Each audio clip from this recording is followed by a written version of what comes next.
केंद्रीय मंत्री अन्नपूर्णा देवी ने घुसपैठ की जांच के लिए बनी केंद्रीय कमेटी का किया समर्थन। प्रधानमंत्री नरेंद्र मोदी के 12 वर्षों के कार्यकाल को बताया अतुलनीय और ऐतिहासिक। मुख्यमंत्री हेमंत सोरेन की मैराथन समीक्षा बैठक का सिलसिला जारी। आज ग्रामीण विकास और पंचायती राज विभाग के कामकाज का लेंगे लेखा जोखा।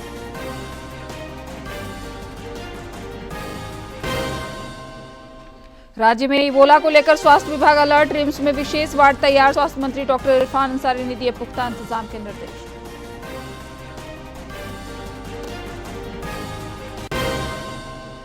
राजधानी रांची समेत कई जिलों में आज और कल आंधी बारिश का ऑरेंज अलर्ट। 60 किलोमीटर की रफ्तार से चलेंगी हवाएं।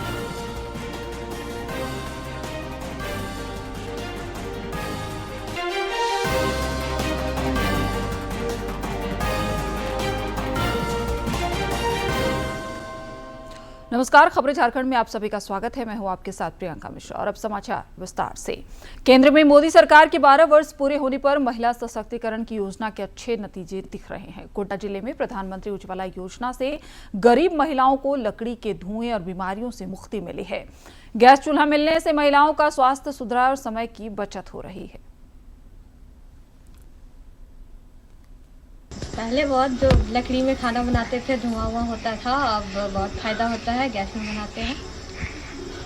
मोदी जी के पहल से सबको बहुत बहुत सुखी है सब।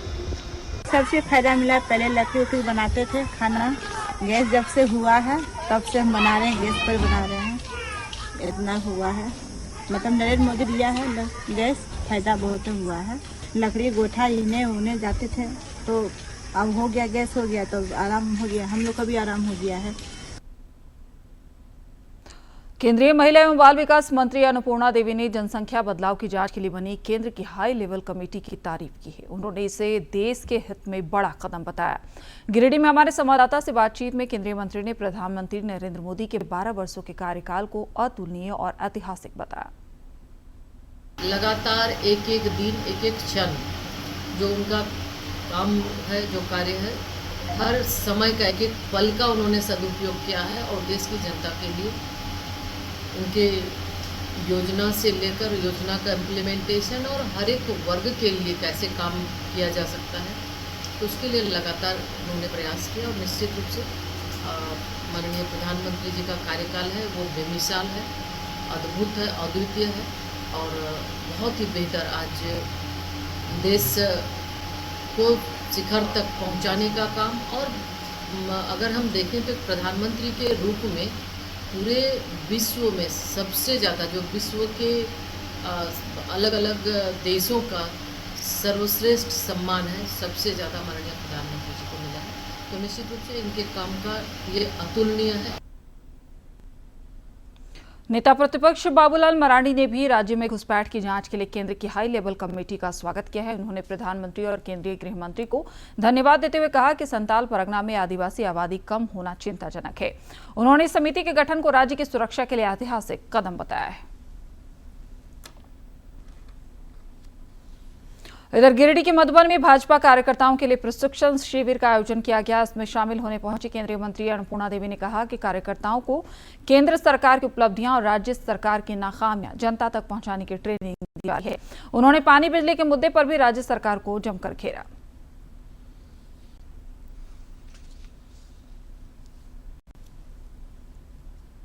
प्रतिपक्ष में है तो उसकी महत्वपूर्ण जो हमारी भूमिका होनी चाहिए, हम वो बखूबी निभा रहे हैं कि लगातार अभी जैसे अब ज्वलंत मुद्दा बिजली पानी को लेकर भी आप देखे होंगे, प्रत्येक जिले में इसका प्रदर्शन हुआ। और हमेशा सरकार की जो कार्यशैली है, जो सरकार की गलत नीति है, उस गलत नीति को लेकर पार्टी हमेशा से कार्य करती रही है और आंदोलन करती रही है। और निश्चित रूप से इस प्रशिक्षण के बाद भी ये तो निरंतर हमारा जारी रहेगा कि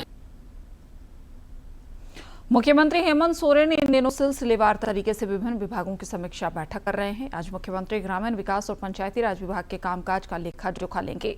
इस बैठक में गांवों की सड़कों, मनरेगा और पंचायत स्तर की योजनाओं की प्रगति जांची जाएगी। इससे पहले कल शिक्षा और बाल विकास विभाग की समीक्षा हुई। बैठक के बाद मीडिया से बात करते हुए उन्होंने कहा कि राज्य में विकास योजनाओं को तेजी से लागू किया जाएगा ताकि जनता को सीधा लाभ मिल सके।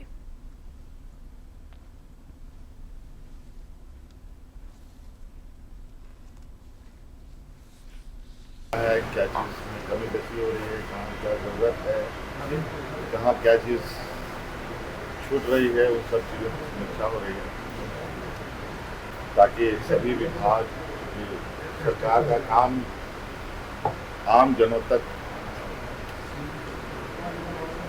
और सबसे अंतिम परिणाम पर खड़ा व्यक्ति तक सरकार की बातें पहुंचे। और इसका परिणाम भी आप लोग देख रहे हैं कि हम लोग शिक्षा में सुधार हेतु किस तरीके से हम लोगों ने एक मजबूत कदम के साथ अपने आने वाली पीढ़ी को तराशने का प्रयास किया है और अच्छे रिजल्ट भी आए हैं। अच्छे रिजल्ट की आने वाले समय में भी संभावनाएं हैं। कई अच्छे स्कूल हैं, कई कारणों से वो स्कूलों में कुछ समस्याएं हैं। उन जगहों पर जहां अच्छे परिणाम आते थे वहां परिणाम में कुछ कमी आ रही है, देखा जा रहा है। केंद्र सरकार के बाद अब झारखंड का स्वास्थ्य विभाग भी इबोला वायरस को लेकर अलर्ट हो गया है। रांची के रिम्स और सदर अस्पताल में इसके इलाज के लिए खास तैयारियां की जा रही है। स्वास्थ्य मंत्री डॉक्टर इरफान अंसारी ने कहा कि सरकार राज्य की स्वास्थ्य व्यवस्था को लेकर बेहद गंभीर है। उन्होंने बताया कि रिम्स में संदिग्ध मरीजों के इलाज के लिए विशेष वार्ड और जरूरी दवाओं का पूरा इंतजाम सुनिश्चित करने के सख्त निर्देश दिए गए। आ रही है तो डेफिनेटली मैं उसको सपोर्ट करूंगा। यहाँ कोई पॉलिटिक्स नहीं होगा। मैं देख लेता हूँ कि झारखंड इन्फेक्टेड है कि नहीं है उस बीमारी से, तो मेरी जांच टीम लगेगी और आज ही जानकारी मिल रहा है कि निर्देश मिला है, तो मैं थोड़ा रिव्यू कर लूँ और होपफुली जल्द से जल्द मैं उसको इम्प्लीमेंट करूँगा। मैंने रिव्यू लिया भी है और डायरेक्शन दिया है सदर हॉस्पिटल में और रिम्स में भी कि कुछ बेड को खाली रखा करो, ताकि अगर इस प्रकार की इबोला टाइप का कोई पेशेंट आ जाए तो समुचित उसकी व्यवस्था हम लोग करेंगे। जनता दल यूनाइटेड ने झारखंड में 2029 के विधानसभा चुनाव की तैयारियां अभी से ही शुरू कर दी हैं। इस सिलसिले में जमशेदपुर में कोल्हान स्तरीय कार्यकर्ता सम्मेलन का आयोजन किया गया।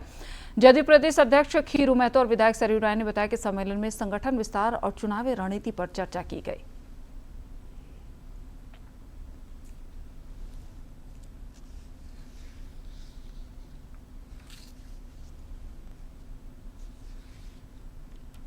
संगठन को मजबूती प्रदान करने के लिए कार्यक्रम किया गया है। सबको निर्देश कार्यकर्ता को दिया गया है, गांव स्तर पर और पंचायत स्तर पर और बूथ स्तर पर और ऐसे आपका जिला स्तर पर संगठन को मजबूत बनाना, ताकतवर बनाना है। और हमारे अध्यक्ष जी पूरे राज्य में घूम रहे हैं। संगठन मजबूत होगा और जनता का काम करके व्यक्तित्व किसी का निखरेगा, तभी हम कह सकते हैं कि उसको टिकट दे दीजिए। ऐसा हम कोई किसी को भी कह दें कि इनको लड़ा दिए चुनाव, तो होता नहीं है। इसलिए ये कोशिश हो रही है कि इस तरह का व्यक्तित्व सामने आए जिसको हम कहें कि नहीं ये सीट हम इसके माध्यम से जीत सकते हैं। तो प्रयास है, अभी तो शुरुआत हुई है। मुख्यमंत्री हेमंत सोरेन की अध्यक्षता में आज शाम 4 बजे रांची में राज्य मंत्रिपरिषद की अहम बैठक होगी। इस बैठक में सरकार के कई बड़े और महत्वपूर्ण प्रस्तावों पर मुहर लग सकती है। कयास लगाए जा रहे हैं कि बैठक में युवाओं और जनहित से जुड़े कई अहम फैसले लिए जाएंगे।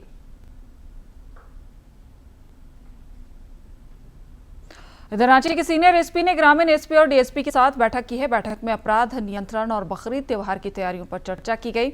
सीनियर एसपी ने थानों में रुके हुए मामलों को तुरंत निपटाने के निर्देश भी दिए। साथ ही त्योहार के दौरान शहर में शांति व्यवस्था बनाए रखने के कड़े आदेश भी दिए गए। इधर मौसम विभाग ने रांची समेत झारखंड के कई जिलों में आज और कल आंधी पानी का ऑरेंज अलर्ट जारी कर दिया है। इस दौरान 50 से 60 किलोमीटर प्रति घंटे की रफ्तार से हवाएं चल सकती हैं। रांची में 29 मई से तापमान में कमी आएगी। इससे पहले कल गढ़वा 44 डिग्री पारे के साथ राज्य में सबसे गर्म रहा। भीषण गर्मी ने सिर्फ इंसानों की ही नहीं बल्कि बेजुबान जानवरों की भी मुश्किलें बढ़ा दी हैं। ऐसे में रांची के ओरमांझी स्थित बिरसा मुंडा जैविक उद्यान में जानवरों को गर्मी से राहत देने के लिए विशेष इंतजाम किए गए हैं। वहीं जैविक उद्यान की प्राकृतिक खूबसूरती और वन्य जीवों को देखने के लिए बड़ी संख्या में पर्यटक भी पहुंच रहे हैं। पूरे राज्य में अभी चिलचिलाती गर्मी ने लोगों को परेशान करके रखा है। कुछ दिनों की बारिश और ओलावृष्टि के बाद अब आसमान से फिर आग बरसने लगे हैं। जहां लोग गर्मी से परेशान हैं, वहीं बिरसा मुंडा जैविक उद्यान में जानवर भी खासे परेशान नजर आ रहे हैं। लेकिन बिरसा मुंडा जैविक उद्यान के जो यहाँ के पदाधिकारी हैं, वन्य जीव के जो देख रेख कर रहे हैं, वो जानवरों के लिए गर्मी से बचाने के लिए विशेष इंतजाम करके रखे हैं। भालुओं को खीरा, तरबूज खिलाया जा रहा है ताकि उन्हें गर्मी से राहत मिले, तो और जानवरों के लिए कूलर जैसी व्यवस्था की गई है। इंसानों के साथ साथ जानवरों को भी बचाने का पूरा प्रयास किया जा रहा है और लोगों को पर्यावरण के महत्व के बारे में बताया जा रहा है। आइए हम देखते हैं कि बिरसा मुंडा जैविक उद्यान में क्या है और लोगों को क्या यहाँ पे अट्रैक्ट कर रहा है। रांची के ओरमांझी स्थित बिरसा मुंडा जैविक उद्यान में इन दिनों पड़ रही भीषण गर्मी को देखते हुए जानवरों की विशेष देखभाल की जा रही है। जानवरों को गर्मी से राहत देने के लिए चिड़ियाघर प्रशासन ने खास इंतजाम किए हैं। भालुओं को ठंडक पहुंचाने के लिए तरबूज, खीरा और अन्य ठंडे खाद्य पदार्थ खिलाए जा रहे हैं। भालुओं की देखरेख कर रहे वन विभाग के एक कर्मचारी ने बताया कि गर्मी के मौसम में जानवरों की सेहत का विशेष ध्यान रखा जा रहा है और उनके खान पान से लेकर रहने की व्यवस्था तक पर लगातार निगरानी की जा रही है। और ऐसे गर्मी में अभी सीजनली तरबूज कर दिए हैं और ये ग्लूकोन डी पानी मिला के पिला रहे हैं और कूलर का व्यवस्था तो देखिए रहे हैं आप, हर केज में मतलब 3-3 है। ये सब सारा चीज़ व्यवस्था रख के गर्मी से बचाया जा रहा है। जैविक उद्यान में इन दिनों पर्यटकों की अच्छी खासी भीड़ देखने को मिल रही है।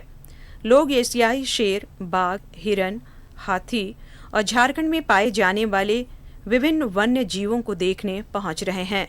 खासकर भालुओं को देखने के लिए लोगों में काफी उत्साह दिखाई दिया। भालुओं के उछल कूद और चंचल गतिविधियों को देखकर बच्चे बेहद खुश नजर आए। आंध्र प्रदेश से आए पर्यटकों का कहना है कि यहाँ का प्राकृतिक वातावरण और हरियाली उन्हें बेहद आकर्षित कर रही है और वे यहाँ की खूबसूरती में खो से गए हैं। उद्यान में उपस्थित हैं और हमारे बीच आंध्र प्रदेश से कुछ पर्यटक आए हुए हैं और यहाँ पे आकर के वे कैसा महसूस कर रहे हैं, क्या सोचते हैं यहाँ के बारे में, उनसे हम जानेंगे और बातचीत करेंगे। Yes, as he was asking about this park, it बहुत सुंदर है, okay, and the nature, the Prakriti invited us, Atidhi Bhava Bhava, that feeling is there by nature itself, okay. So human also in that way, okay, right. बहुत सुंदर है, बहुत सुंदर। तो ये हमारे साथ यहाँ पे जुड़े हुए हैं और इनका मानना है कि यहाँ की जो प्रकृति है, खास करके झारखंड की जो प्रकृति है, ये जो वादियाँ हैं प्रकृति की, यहाँ पे कोई भी आए तो खो सा जाए और यहाँ आने के बाद जो इन्हें शांति मिलती है और जो एहसास होता है, उनका कहना है कि ये एहसास को यहाँ से वो ले करके जाएंगे और हमेशा इसे जिंदा रखेंगे। मैं रविकांत कुमार, सहयोगी सौरभ कुमार के साथ, दूरदर्शन समाचार, रांची। सरायकेला के मशहूर छऊ गुरु तपन कुमार पटनायक को बड़ी सांस्कृतिक जिम्मेदारी मिली है। भारत सरकार के संस्कृति मंत्रालय ने उन्हें ईस्टर्न जोनल कल्चरल सेंटर के बोर्ड ऑफ गवर्नेंस का सदस्य बनाया है। उनका कार्यकाल 2 साल का होगा। इस उपलब्धि से राज्य के कला जगत में खुशी का माहौल है। 21 जून को मनाए जाने वाले अंतर्राष्ट्रीय योग दिवस के काउंटडाउन जारी है। भारत में इस साल के अंतर्राष्ट्रीय योग दिवस का मुख्य कार्यक्रम कोलकाता में आयोजित किया जाएगा। केंद्रीय मंत्री प्रताप राव जाधव ने इसकी घोषणा की है। होने वाला जो मुख्य कार्यक्रम है वो पश्चिम बंगाल के कोलकाता में होगा। इस वर्ष कार्यक्रम की थीम है योगा फॉर हेल्दी एजिंग। तो हो सकता है कि हुगली गंगा नदी के किनारे आपको इस बार अंतर्राष्ट्रीय योग का कार्यक्रम देखने को मिले। बिल्कुल, और स्वस्थ वृद्धावस्था के लिए कैसे आप योग कर सकते हैं, ये थीम रखी गई है। आयुष मंत्री ने योगा पार्क, योगा संगम पोर्टल और योग दिवस के लिए नई डिजाइन की टी-शर्ट का भी अनावरण किया। तो योग मिटाए रोग, कैसे आप रह सकते हैं निरोग, उस लिहाज से ये जो योग दिवस है वो बेहद महत्वपूर्ण माना जा रहा है। और कोलकाता में इस बार भव्य कार्यक्रम का आयोजन होना है और किस तरह से आप अपनी एज को रिवर्स के साथ साथ उसे और स्वास्थ्यवर्धक बना सकते हैं, इस बार के योग कार्यक्रम की थीम रहेगी। हम जानते हैं कि जिस तरह से 21 जून को यूनाइटेड नेशंस द्वारा योग दिवस के दिन के तौर पर जो है वो स्थापित किया गया था, उस लिहाज से 21 जून लगातार हम देखते हैं कि अंतर्राष्ट्रीय योग दिवस के रूप में मनाया जाता है और देश भर में इससे जुड़े, यहाँ तक कि जो अंतर्राष्ट्रीय लेवल है वहां पर भी इससे जुड़े कई कार्यक्रम होते हैं। तो पश्चिम बंगाल में होना है इस बार का मुख्य कार्यक्रम। प्रधानमंत्री नरेंद्र मोदी इस महीने की 31 तारीख को आकाशवाणी से मन की बात कार्यक्रम में अपने विचार साझा करेंगे। ये इस मासिक रेडियो कार्यक्रम की 134वीं कड़ी होगी। आम लोग भी टोल फ्री नंबर 1800117800 पर कार्यक्रम के लिए अपने विचार और सुझाव भेज सकते हैं। महीने का आखिरी रविवार जब बजते हैं सुबह के 11, एक साथ होता है पूरा देश सुनने मन की बात। मेरे प्यारे देशवासियों, नमस्कार। मन की बात में आप सबका स्वागत है। यहाँ होती है मैं नहीं हम की बात, सामूहिकता की शक्ति के साथ, मोदी जी के साथ देश का संवाद और जन जन से सीधा जुड़ाव। साथ आते हैं करोड़ों दिल और होती है देश के छोटे कस्बों गांव में उभरते इनोवेटिव आइडियाज की बात। अपनी सेवा से समाज बदलने में जुटे साइलेंट हीरोज की बात। भाषा और परंपरा, विज्ञान और विरासत की बात। विदेश में भारतीय संस्कृति की बात। अन्नदाता की मेहनत, नारी शक्ति की लगन, खेल का जज्बा, युवाओं की आकांक्षा, भारतीय श्वान से लेकर पेड़ और प्रकृति की बात, योग और आयुर्वेद से आरोग्य की बात, स्वच्छता से लेकर हर घर तिरंगा की बात। आत्मनिर्भर बनते, विकसित होते, विश्व बंधु भारत की बात। मन की बात, जिसमें है एक भाव, नेशन फर्स्ट, जहां हर कहानी बनती है किसी और के लिए हौसला। बात देश की, सबके मन की। मेरे लिए मन की बात ये एक कार्यक्रम नहीं है, मेरे लिए एक आस्था, पूजा, व्रत है। तभी तो रहता है इंतजार आए महीने का आखिरी रविवार और देश कहे चलो सुने मन की बात, आकाशवाणी और दूरदर्शन के नेटवर्क पर। और अब कुछ खबर राज्य के विभिन्न जिलों से फटाफट अंदाज में।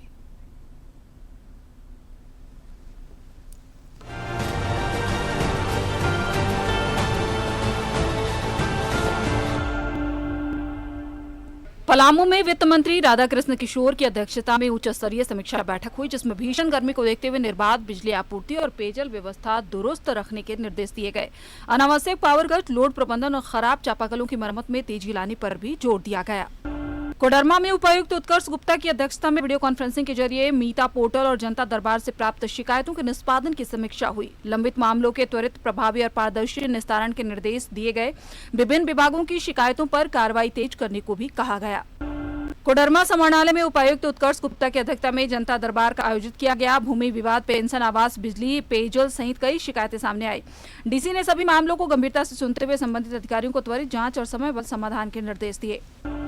दुमका में पेयजल व्यवस्था और शिकायतों की समीक्षा बैठक में अधिकारियों को कंट्रोल रूम में प्राप्त सभी शिकायतों का त्वरित निष्पादन सुनिश्चित करने का निर्देश दिया गया।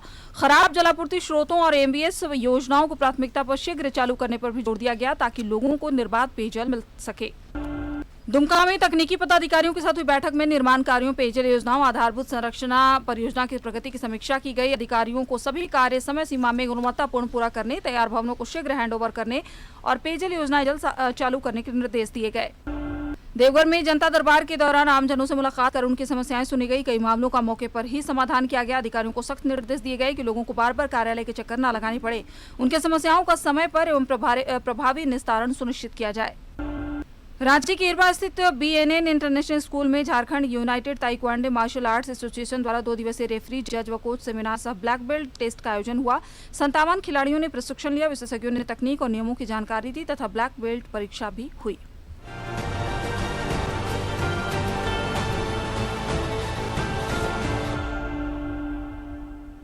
रामगढ़ की बेटी राशि सिन्हा ने अंतर्राष्ट्रीय मंच पर देश का नाम रोशन किया है। कोलंबो में आयोजित एक वैश्विक प्रतियोगिता के दौरान उन्हें केक बनाने में उत्कृष्ट प्रदर्शन के लिए सम्मानित किया गया। इस प्रतियोगिता में 7 देशों के प्रतिभागियों ने हिस्सा लिया था। राशि सिन्हा ने भारतीय क्रिकेट टीम के पूर्व कप्तान महेंद्र सिंह धोनी की मुखाकृति पर आधारित विशेष केक बनाकर सभी को प्रभावित किया। राशि सिन्हा ने कहा कि महिलाएं अपने हुनर और पैशन को प्रोफेशन में बदलकर आत्मनिर्भर बन सकती हैं।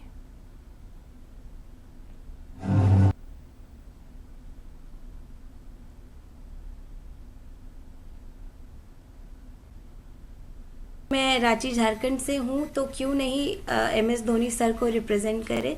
और मैं उन्हीं का जिस केक बनाई, मतलब वो पूरा फेस दिखने वाला, उसको केक को कहते हैं बस्ट केक, जो उनके पूरा फेस का स्कल्पचर बनाया था मैंने और वही रिप्रेजेंट किया। तो उसी के वजह से मुझे इस कंपटीशन में आगे आने का मौका मिला। राज्य में ईद उल अजहा बकरीद का त्यौहार 28 मई को मनाया जाएगा। रांची के अंजुमन भवन के निकट कुर्बानी के लिए दिए जाने वाले जानवरों का बाजार लगा है, जहां लोगों की भारी भीड़ देखी जा रही है। राजधानी के बकरी बाजार में इन दिनों रौनक है। छोटे से लेकर बड़े आकार की बकरियां लोगों का ध्यान आकर्षित कर रही हैं। व्यापारी भी खरीदारों को लुभाने के लिए बकरियों की खासियत गिना रहे हैं। लेकिन और साल के हिसाब से बड़ा खस्सी के इन सालों से पकड़ नहीं है। छोटा खस्सी फट बिका, देहाती खस्सी है, अभी ये हमारे पास और बेच भी दिए और पहले भी बेचे। बाजार में इस बार अलग अलग नस्ल की बकरियों की अच्छी आवक हुई है। व्यापारी बताते हैं कि कीमतें बकरियों के आकार, वजन और नस्ल के हिसाब से तय की जा रही है। खरीदार भी अपने बजट के अनुसार खरीदारी कर रहे हैं। इस अवसर पे चूंकि हम रांची झारखंड में खड़े होकर आपसे बात कर रहे हैं, तो तमाम शहरों के नगर निगमों में पानी का, बिजली का, सफाई का सरकारी सतह पर भी पूरा एहतमाम होना चाहिए। और मुसलमान हजरात भी जहां जहां कुर्बानी पेश करते हैं, ये भी मुकम्मल अपनी पाकी का, सफाई का पूरे तौर पर ख्याल रखें, ताकि किसी तरह से किसी की जात से कोई तकलीफ ना हो। बकरी खरीदने पहुंचे लोग भी बाजार का जायजा लेने के बाद अपनी पसंद की बकरियां खरीद रहे हैं। खरीदारों का कहना है कि इस बार अगले साल की अपेक्षा कीमतों में बहुत ज्यादा बदलाव देखने को नहीं मिल रहा है। तो जो है कि ऐसे तो देखिए मार्केट रेट तो नहीं बढ़ा है पिछला साल से, जो है कि मटन का दाम, लेकिन जो है कि वर्तमान में जो खस्सी का रेट थोड़ा बढ़ता ही है हर साल। तो इस बार थोड़ा सा 5-10% बढ़ा है वैसा भी, और बहुत अच्छा मार्केट भी है। पिछले बार के मुताबिक भी उससे अच्छा है मार्केट, भीड़ भाड़, बिक्री भी ठीक है। बकरीद को लेकर बाजारों में उत्साह साफ नजर आ रहा है। व्यापारी बेहतर कारोबार की उम्मीद लगाए बैठे हैं, वहीं खरीदार भी अपनी पसंद की बकरियां खरीदने में जुटे हैं। ब्यूरो से सूरज की रिपोर्ट। ग्रामीण कलाकारों के सहयोग और प्रयास से झारखंड की पारंपरिक कला सोहरा पेंटिंग को राष्ट्रीय और अंतर्राष्ट्रीय फलक पर पहचान मिली है। राजधानी रांची के सूरवर्ती गांव चिरोडी में इस कला की अनुपम छटा देखने को मिल रही है। इस गांव को आर्टिस्ट विलेज के नाम से भी जाना जाता है।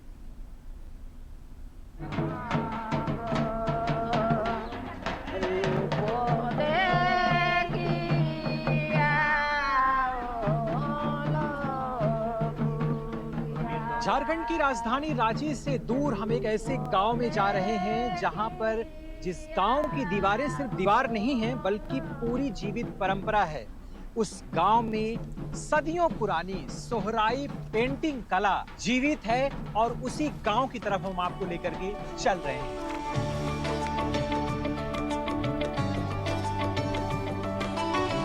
जैसे जैसे ये गांव नजदीक आ रहा है, वैसे मेरे अंदर भी उत्साह बढ़ता जा रहा है।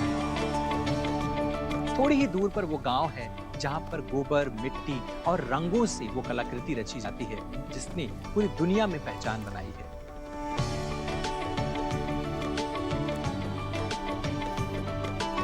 ये सफर अपने उस मुकाम पर पहुंच चुका है जहां खुद कला आपका स्वागत करती है। ये रांची से करीब 70 किलोमीटर दूर बसा चिरोडी गांव है, जिसे अब साधारण गांव नहीं बल्कि कलाग्राम कहा जाता है। ये गांव और हमारे पीछे चिरोडी आर्टिस्ट विलेज, और यहाँ की जो दीवारें हैं वो दीवारें काफी खास हैं। इसको मनीष ने लोगों के साथ मिलकर तैयार करवाया है। हर दीवार पर कुछ न कुछ कहती ये कलाएं। सोहराई पेंटिंग यहाँ पर की हुई हैं, कहीं पर बैल बने हुए हैं, गाय बनी हुई है, मोर बने हुए हैं, बिल्कुल उसी तरह जैसे चारों तरफ ये जो पहाड़ है, इन पहाड़ों में रहने वाले पशु पक्षी और जानवर। लेकिन सिर्फ एक दो थीम नहीं होती है, ये कला धीरे धीरे आगे बढ़ रही है और नई नई थीम पर भी ये लोग काम करते हैं। हमारे तरफ देख सकते हैं कि एक छोटा परिवार, सुखी परिवार का ये पेंटिंग किया हुआ है। तो सोहराई पेंटिंग अपने अंदर बहुत कुछ समाहित कर रही है और उसे नया रंग दे रहे हैं मनीष। इस आर्ट रिवॉल्यूशन के पीछे युवा मनीष महतो का विजन है। फाइन आर्ट्स के छात्र मनीष ने 2 साल में गांव को जड़ों से जोड़कर एक खूबसूरत टूरिस्ट हब और इको टूरिज्म मॉडल बना दिया है। तो मनीष, ये बताओ मुझे कि ये जो ख्याल था कि इस गांव को बनाने का या इस पेंटिंग से इस पूरे गांव को सजाने का, ये कैसे शुरू किया? कुछ अपने बारे में बताओ, पढ़ाई लिखाई और फिर ये ख्याल कहाँ से आया? अपना जो कला है, अपना जो ट्रेडिशनल आर्ट है, उसका संरक्षण के तौर पे आया। मैं ऐसे फाइन आर्ट का स्टूडेंट हूँ, मैं अपना आर्ट पे काम कर रहा हूँ। तो सोचा मैं तो अपने लिए कर रहा हूँ, लेकिन गांव के लिए क्या कर रहा हूँ, अपना ग्रामीण समाज के लिए क्या कर रहा हूँ। फिर मेरा दिमाग में अपना जो कला है, अपना जो ट्रेडिशनल कला है, इस पे काम किया जाए। उसके बाद मैं फर्स्ट मम्मी, बड़ी माँ, ये लोग से स्टार्ट किया। फिर उसके बाद पूरा गांव गया। अभी जो लड़की लोग हैं, फिर जितने भी गांव की महिलाएं हैं, बच्चे हैं, मेरे दोस्त लोग हैं, सभी काम कर रहे हैं। तो मेरा वही था कि मैं अपने गांव के लिए कुछ करूं और अपना जो ट्रेडिशनल आर्ट है उसको संरक्षण करूं। साल 2020 में सोहराई पेंटिंग को GI टैग मिला, लेकिन असली ग्लोबल पहचान सोशल मीडिया से मिली। मनीष ने इंटरनेट के जरिए इस लोकल कला को दुनिया तक पहुंचाया और इसके लिए अवार्ड्स भी पाए। मैं लगातार सोशल मीडिया में पोस्ट करता था। फेसबुक में मेरा फेसबुक महातो मनीष कुमार है, उससे मैं लगातार पोस्ट करता था और वहीं से मुझे मोटिवेट मिला था। मैं जैसे पोस्ट करता था, वेरी नाइस, बहुत सुंदर काम करो, इस चीज़ से मैं मोटिवेट होते गया और लगातार पोस्ट करता रहा। वहीं से लोग जुड़ने लगे, बोले वहीं से मैसेज भी आया, वहीं से काम भी आने लगा। बाहर से जितने भी लोग आते हैं वहीं से आते हैं। मनीष के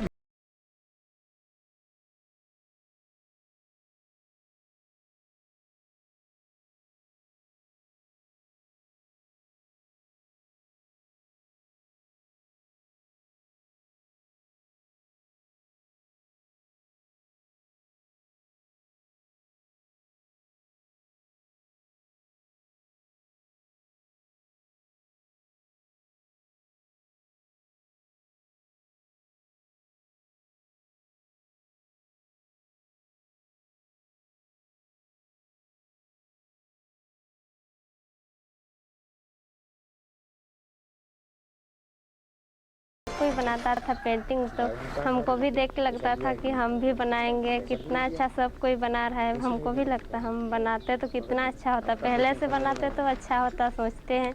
ऐसे ही देख के हमको भी बनाने का मन किया और हम भी बनाने लगे पेंटिंग।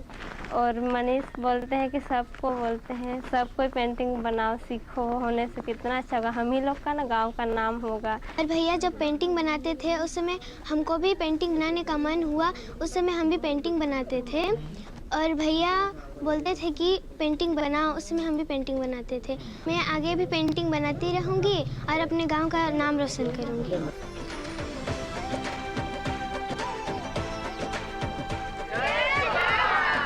जो शर्ट सफ़ेद थी वो अब सोहराई पेंटिंग के साथ है और हमारे साथ ये पूरा युवा वर्ग है जो मनीष के जो दृढ़क्षा थी मनीष की इस पूरे गांव को बनाने की, सोहराई पेंटिंग से सजाने की, वो पूरी होती दिख रही है। और शायद हमारा जो नेक्स्ट जेन भारत का युवा है वो कुछ यही सोचता है कि क्यों ना अपनी विरासत और संस्कृति को डिजिटल दुनिया से जोड़ा जाए और उसे आगे बढ़ाया जाए।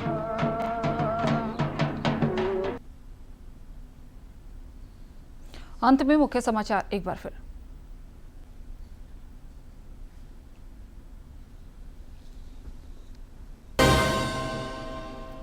केंद्रीय मंत्री अन्नपूर्णा देवी ने घुसपैठ की जांच के लिए बनी केंद्रीय कमेटी का किया समर्थन। प्रधानमंत्री नरेंद्र मोदी के 12 वर्षों के कार्यकाल को बताया अतुलनीय और ऐतिहासिक।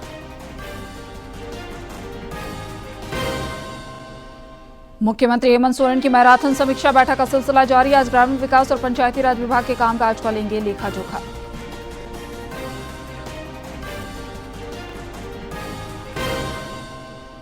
राज्य में इबोला को लेकर स्वास्थ्य विभाग अलर्ट। रिम्स में विशेष वार्ड तैयार। स्वास्थ्य मंत्री डॉक्टर इरफान अंसारी ने दिए पुख्ता इंतजाम के निर्देश।